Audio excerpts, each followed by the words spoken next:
Every investor knows the importance of doing due diligence before they buy a property. But do you know the advanced methods to find deals consistently? Well, you've heard it before. A deal has to work out on paper before you do a deeper dive. And that advice is exactly right. Things like ARV, location, acquisition price, and financing all have to add up before you spend any of your time doing a deeper research. But after that, what's next? Well, now you have to work to get the best deal possible. I know, easier said than done. But these days, with the popularity of real estate investing, sellers have begun to overvalue their properties because they know somebody's going to come in and buy them. Plus, you have to move quickly to make an offer. This presents a problem when you're looking for leverage in a negotiation. You just don't have time to wait on a contractor. However, you need to know the condition of the property so you know what it's worth. To help solve this problem, you need a checklist of items that you can quickly spot when you're walking through the house with a seller. A checklist of scary items that might tell you the house is worth more than it actually seems.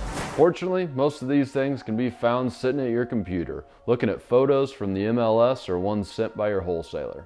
You see, when you're buying a property, you've got two choices. You can either pay full price for an overvalued property, or you can use the following items as leverage to get the price where it actually should be.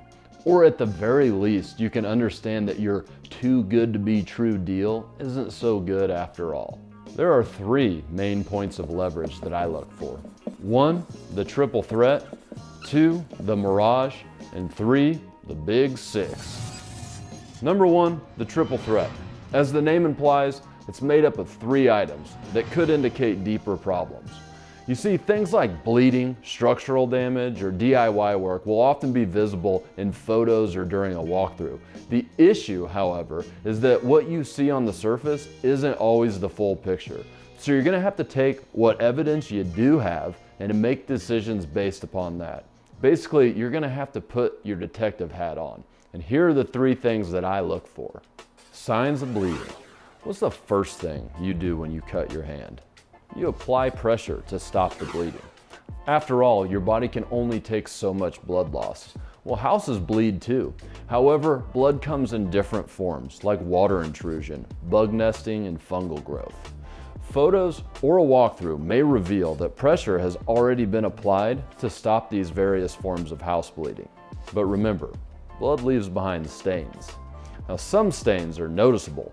Siding has been eaten up, tracks in the wood from termites, efflorescence on the foundation, or even the general smell of mildew throughout the house. Other stains, however, are hidden inside the walls, under the floors, or even underground.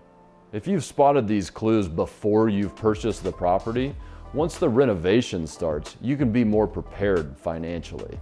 When I see these signs, there's a few things I look for to find the root of the problem. 1 is grading that causes water to run towards the house with no way out. 2 is the dirt or the ground is pushed up to the bottom of the siding. Houses will typically be built with the siding starting 6 inches above the grade. If there is less than that, that usually tells me that the earth has been moving towards the house, typically from that negative drainage. 3, gutters are non-existent or non-functioning. And 4, soft floors. Structural damage. Sure signs of potential structural damage come in forms of leaning walls, cracked drywall, sloping floors, crumbling foundations, etc. If you see these signs at a property that you're considering buying, ask yourself 3 questions. 1, is it getting worse? Is it still bleeding? 2, is it structurally safe? And 3, is it ugly? If the answer to all 3 of these questions is yes, you have a pretty big problem on your hands.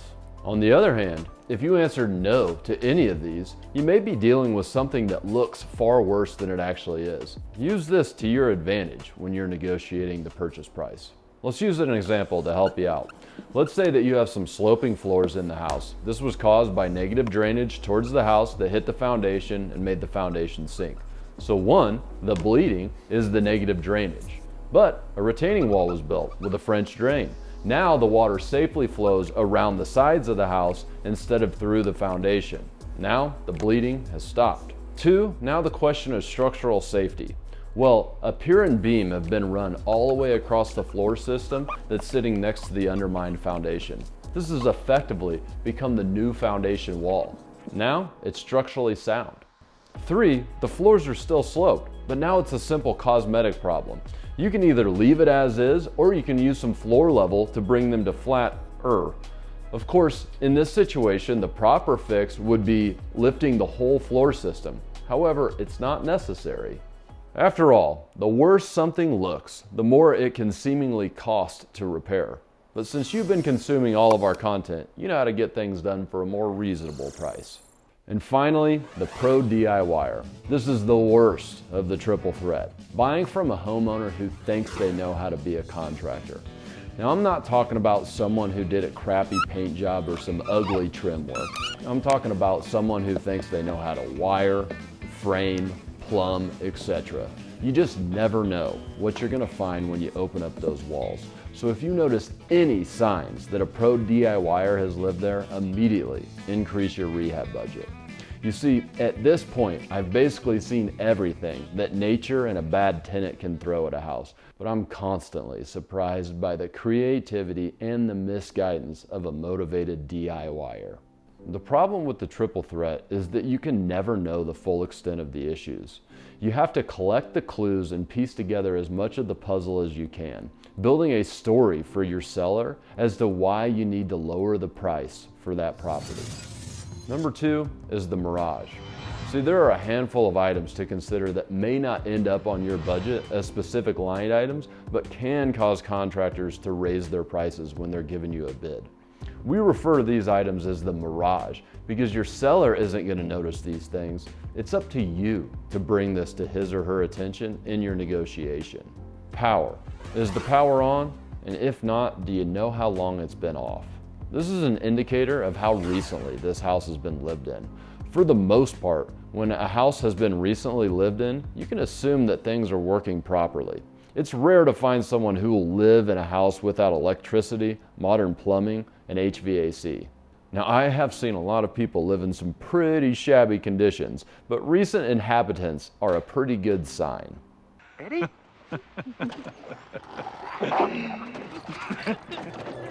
Demo. The price your seller wants is based on his or her understanding of the property's condition as it currently sits. He or she looks around and thinks, this house is pretty close to being livable. It's not going to take much work here to finish this thing. But what if you know the property actually needs extensive demo before you even start rebuilding it? Demo is work that takes you further from the line of livable. And it's a twofold hit. First, you got to spend the extra money and time stripping down the house, actually doing the demo. And then you have to spend more time and money building the house back to get you where you started in the first place. But a seller isn't going to account for this extra time and money when they're trying to figure out what they're going to sell it for. So make sure you account for this when you're making your buying decision. Now, if you're looking at a deal that needs an extensive demo, make sure you use this leverage in your negotiation. Cost efficiencies. The more contractors that you have to manage on a project, the more your bandwidth will be taken up, and more than likely, you will pay more to complete the project. The best way to counter this is by utilizing cost efficiencies. Here's an example. House A needs 10 new doors, $200 each. New cabinets, $3,200, and new baseboards throughout, $1,800. That's a total of $7,000. Now, House B needs new doors, $2,000, electrical repairs, $3,000, and paint, $2,000. That's also $7,000. The $7,000 cost is the same, but are these projects equal in scope? No. In House A, all of these jobs can be done by the same contractor, a carpenter. In House B, you'll need 3 separate contractors. Getting House A to the finish line is going to require way less of your time because you'll only need to manage that one contractor instead of 3. And because you gave one contractor all of that work, due to efficiencies in the job, you'll likely get a better price. Fear tax. Once again, all projects don't always work out in reality like it seems they will on paper. When EPA items like mold remediation, asbestos removal, or lead paint or scary jobs like sewer line replacement, structural issues, etc. pop up, you need to take a second look to find out what you're dealing with. There's a lot of mystery around these jobs, unlike something more common like painting or flooring, which most people basically understand. The market for these types of jobs are much smaller due to the complexity of the work, and inspectors tend to scrutinize these types of jobs much more thoroughly. This usually leads to what I call a fear tax when you're collecting bids from a contractor. And generally, you don't think about those things before you buy the house. If you think you might be facing a potential fear tax, be proactive. Use the possibility of a scary job in your sales pitch to explain why you need a better price for that house. Number 3, the big 6. You're not always going to have the luxury of discovering everything wrong with the house before you buy it. There are, however, some items that are obvious levers in negotiation, but hard to fully assess quickly for any issues. We refer to these items as the big 6, the biggest ticket items on normal size houses with normal size renovations. If you're fortunate, you'll be able to test these things yourself before pulling the trigger on your deal. Either way, ask yourself the following questions as you look for obvious signs of necessary repair or replacement.